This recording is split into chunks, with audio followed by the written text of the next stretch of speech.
इतिहास हम क्यों पढ़ते हैं? ताकि हम अपने बीते हुए कल से कुछ सीख सकें, बीते हुए समय की जो गलतियां हैं उससे आने वाली पीढ़ी या वर्तमान पीढ़ी को सुधारा जा सके। नमस्कार, स्वागत है आपका।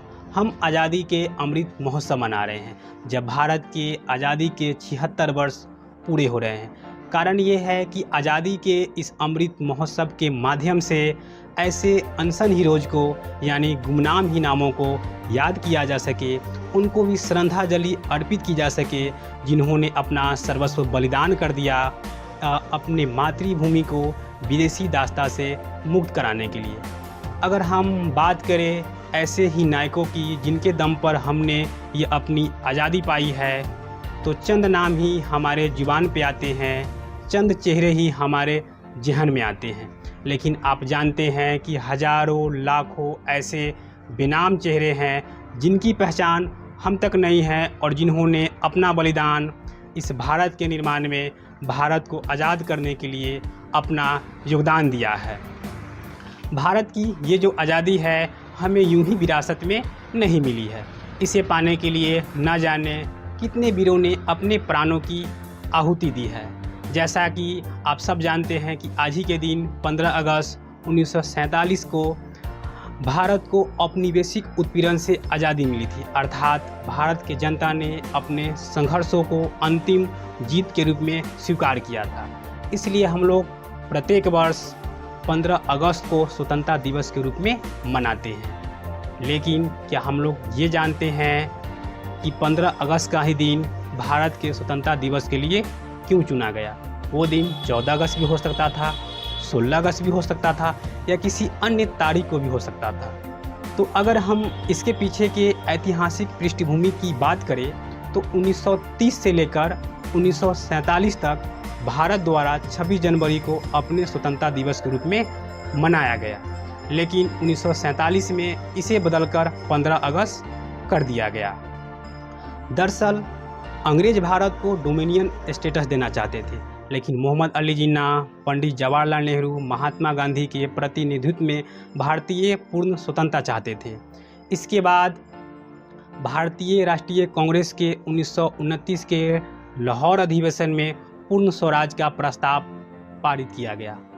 प्रस्ताव को अपनाने के बाद पंडित जवाहरलाल नेहरू ने 29 दिसंबर 1929 के लाहौर के रावी नदी के तट पर राष्ट्रीय ध्वज को फहराया। पुनः कांग्रेस द्वारा पूर्ण स्वतंत्रता की मांग करते हुए 26 जनवरी 1930 को पहले स्वतंत्रता दिवस के रूप में चुना गया। तब से लेकर 1947 तक भारत ने 26 जनवरी को अपने स्वतंत्रता दिवस के रूप में मनाया।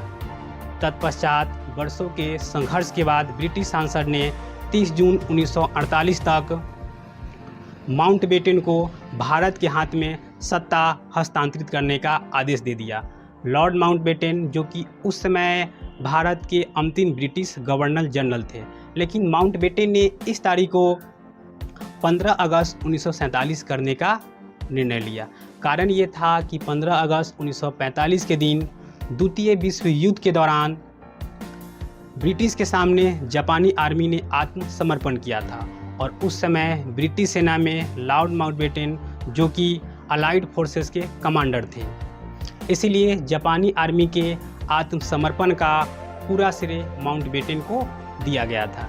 इसलिए माउंटबेटन 15 अगस्त को अपने ज़िंदगी का खास दिन मानते थे। इसीलिए उन्होंने भारत की आज़ादी के लिए 15 अगस्त का दिन चुना था।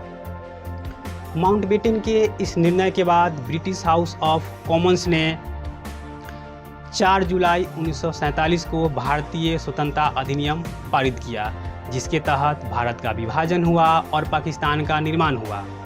तब 1947 में भारत और पाकिस्तान दोनों ने अपना पहला स्वतंत्रता दिवस मनाया था। हालांकि पाकिस्तान ने एक साल बाद 1948 में इसे बदलकर 14 अगस्त कर दिया गया। इसलिए आज का दिन न केवल भारत के लिए बल्कि पूरे विश्व के लिए एक महत्वपूर्ण संकेत है कि सामूहिक संघर्ष और गर्व की भावना से किसी भी व्यक्ति या राष्ट्र के मनोबल को बेहद शक्तिशाली और मजबूत बनाया जा सकता है। इसी कड़ी में अगर हम भारत की वर्तमान परिदृश्य की बात करें तो कभी ब्रिटिश का उपनिवेश रहा भारत, आज ब्रिटेन को पीछे छोड़ते हुए विश्व की 5वीं सबसे बड़ी अर्थव्यवस्था बन गया है। आज भारत की साख दुनिया में इतनी ज़्यादा बढ़ गई है कि अब संयुक्त राष्ट्र में भी भारत को परमानेंट मेंबरशिप और वीटो पावर मिलने की आवाज़ बुलंद हो रही है।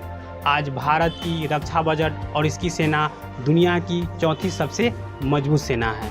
आज अमेरिका और दुनिया की बड़ी कंपनी भारत की रुख कर रही है। जैसे एप्पल ने अपना पहला कारखाना मुंबई में लॉन्च किया है। इस अमृतकाल में आज हमारे देश में G20 जैसे मीटिंग हो रही है और वो भी जम्मू और कश्मीर में बड़ी शांतिपूर्ण तरीके से। भारत के RBI गवर्नर को लंदन में आयोजित एक समारोह में दुनिया के बेस्ट गवर्नर का अवार्ड दिया गया है। तो ये हमारे लिए बहुत खुशी और गर्व की बात है।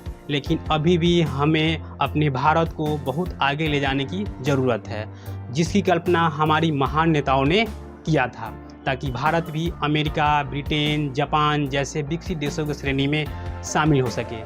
इसके लिए हम सबको इस सोच के साथ कि हम सबसे पहले और सबसे अंत में एक हिंदुस्तानी हैं और एक हिंदुस्तानी होने के नाते भारत के विकास में अपना योगदान देने की ज़रूरत है, क्योंकि हमारे लिए सबसे पहला हमारा राष्ट्र है, ये हमारा भारत भूमि है।